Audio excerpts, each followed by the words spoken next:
Okey, Assalamualaikum. Kita berjumpa lagi. Jadi ini adalah merupakan part ketiga. Jadi part ketiga ni adalah cara penyelenggaraan kita punya set vermicompost mudah dan murah ni.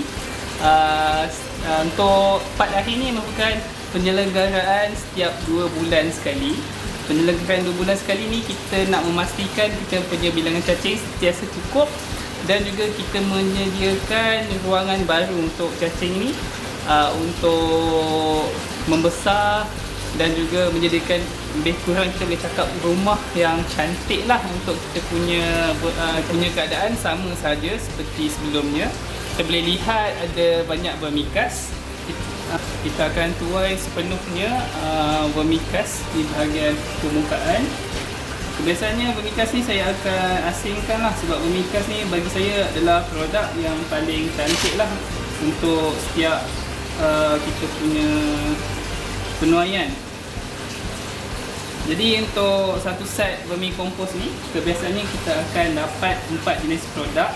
Produk pertama adalah vermicast. Ini vermicast. Produk kedua adalah vermicompost ataupun kadang-kadang saya bagi vermicake. Vermicompost adalah teknik. Vermicake ni adalah kita punya bahan di bahagian bawah selepas vermicast. Jadi untuk biasanya setiap 2 minggu ni kita boleh cakap kita akan menuai kita punya vermicake. Dan untuk produk ketiga adalah vermitea, lebihan air daripada kita punya set vermicompost ni. Dan produk akhir sekali merupakan cacing itu sendiri. Sekiranya kita ada haiwan ternakan macam ayam, ikan ataupun macam saya ada ikan arowana. Biasanya saya akan tuai saya punya cacing ni untuk diberi makan kepada ikan arowana saya.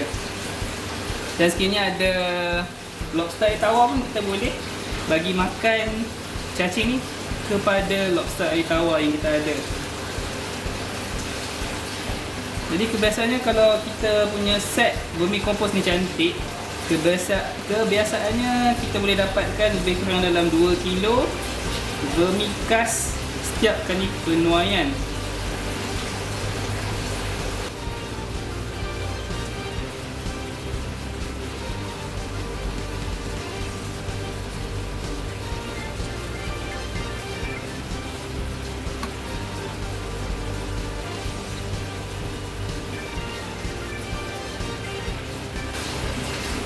Jadi untuk tuaian untuk set ni saya dapat lebih kurang dalam satu bekas ni. Saya rasa lebih kurang dalam 2 kilo lebih lah atau 3 kilo. Jadi yang ni saja. Kalau biasanya untuk vermicast begini, kalau pure vermicast kebiasaannya harga untuk vermicast boleh mencecah hingga 10 hingga 20 ringgit sekilo. Jadi untuk macam ni kita dapat lebih kurang 3 kilo, lebih kurang lah 3 kilo. Jadi kalau ni kita boleh cakap untuk tuaian ni kita boleh dapat dalam RM30 untuk vermicast sahaja. Okey, jadi selepas kita dah menuai kita punya vermicast, kita akan ambil kita punya vermicake pula. Vermicake ni seperti saya cakap, ni adalah penuaian 2 bulan sekali. Setiap 2 bulan kita akan tuai vermicake. Dan untuk vermitea yang saya cakap teh cacing tadi, vermitea kebiasaannya di bahagian dasar kita punya bahagian ni lah. Cecair lebihan ni kita boleh larutkan di dalam kita punya spray air tu. Kita boleh gunakan sebagai foliar spray. Kita boleh spray di bahagian permukaan bawah daun. Selebihnya kita sembur air ni pada waktu sebelum 10 pagi. Kebiasaannya sebelum matahari naik panas. Jadi waktu tu stomata daun masih terbuka.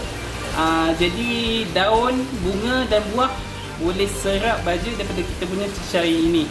Kalau kita tak nak sembur, kita boleh siram juga di bahagian dasar pokok ataupun bahagian tanah.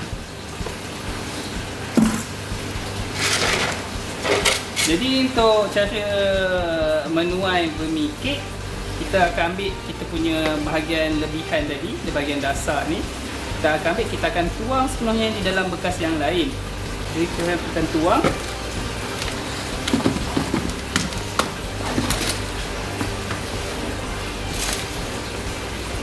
Jadi tujuan ni vermicake ni, pertama sekali kita akan tuai semua cacing di bahagian kita punya set unit. Biasanya akan tetap masih terdapat daun-daun kering. Bilangan cacing akan jadi berganda daripada sebelum kita set up.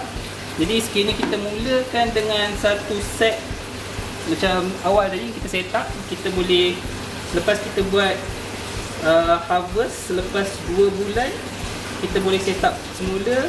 Kita punya set ni menjadi 2 atau 3 set up yang baru.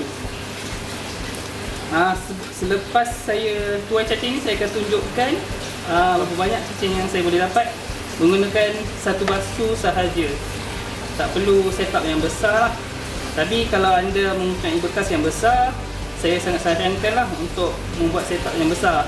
Tapi sekiranya macam saya kurang rajin, jadi boleh menggunakan setup yang kecil. Sebab setup yang kecil ni bagi saya mudah untuk penyelenggaraan lah.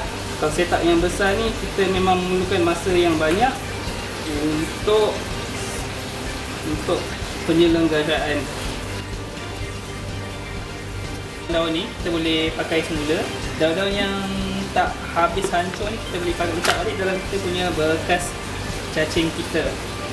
Tujuan lain kita set up semula ni sebab kita takut dia terlampau mendak dan udara tak mampu untuk masuk ke bahagian bawah. Jadi kita tak naklah berlakunya proses anaerobik di bahagian bawah.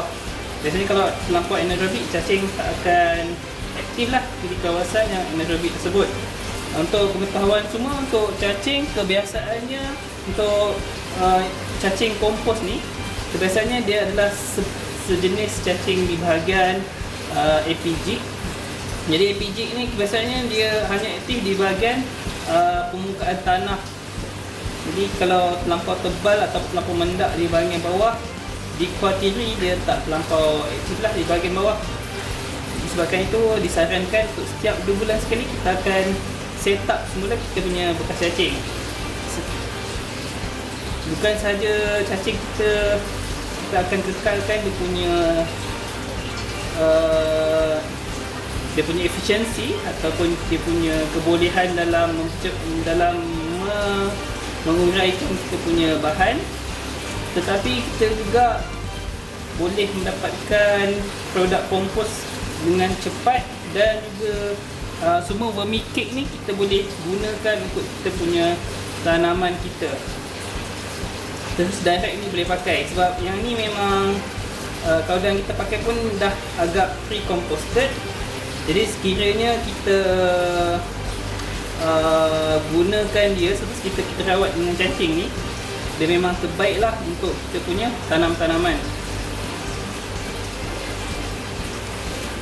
Tak perlu takut dia punya kuantiti, kita nak pakai semua sekali untuk satu pokok sahaja boleh, ataupun kita boleh letak sedikit demi sedikit.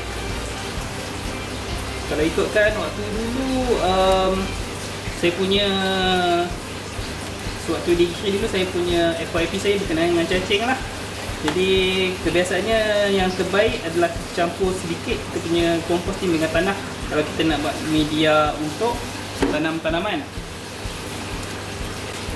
Jadi kita akan double check semula sekiranya kita akan ada cacing-cacing lagi kat dalam kita punya unit ni, kita punya vermicake. Kalau dah habis, yang ni kita boleh letak kat dalam kawasan kita punya store penyimpanan, ataupun kita boleh gunakan directly lah, kita boleh gunakan sepenuhnya untuk kita punya kawasan.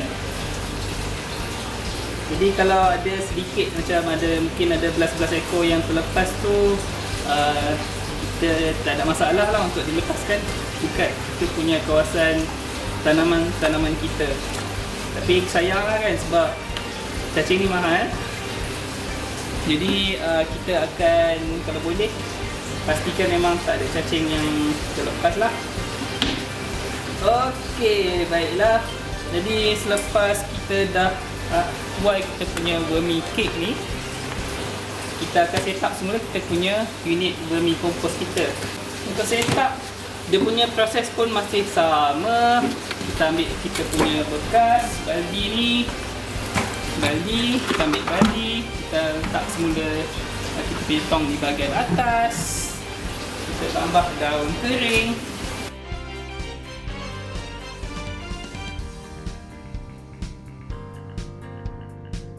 dan kaudang.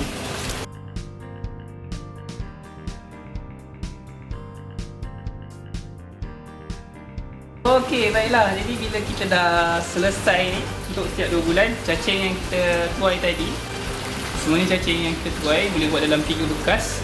Sebab saya lihat dia punya cacing sangat banyak. Dalam satu bekas saya tengok cacingnya. Saya mungkin kalau kita timbang cacing ni mungkin boleh dapat dalam 300 gram hingga 500 gram mungkin. Ini cacing dia. Jadi cacing yang kita dah tuai ni kita masukkan semula lah. Bukan semuanya lah, kita ambil 1/3 ataupun separuh, bergantung kepada bilangan cacing. Macam cacing ni sebab yang kita tuai ni sangat banyak, 1/3 sudah memadai. Lebih kurang dalam 30 ekor macam video yang kita yang pertama.